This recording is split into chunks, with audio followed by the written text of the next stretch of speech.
Hello guys! So ngayon ay magluluto tayo ng kamunting kahoy na suman. So ito ang ating mga sangkap, niyog, gata ng niyog at ang buko, asukal at syempre pambalot. So ayan, haluin na natin ang ating mga sangkap. Ang ating buko, malauhog lang siya. At ilalagay na rin natin ang gata ng niyog. So, napiga na pala natin yung kanina. So, ngayon ang ipapalit natin na katas ng kamunting kahoy ay ang niyog para masarap. Mamantika siya.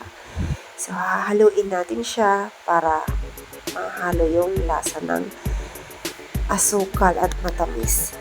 So, yan. Halo-halo. Yan yung asukal. Nagkamali nga pala ako sa pagbili ng asukal. So, ayan, pumula siya. Dapat pala yung wash lang para hindi siya ganyang kapula. Pero okay lang.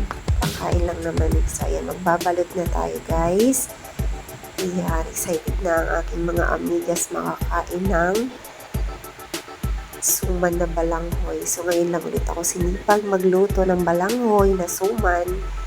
Wala lang, nag-trip lang ako kanina. So, ayan. So, madali lang naman siya lutuin, guys.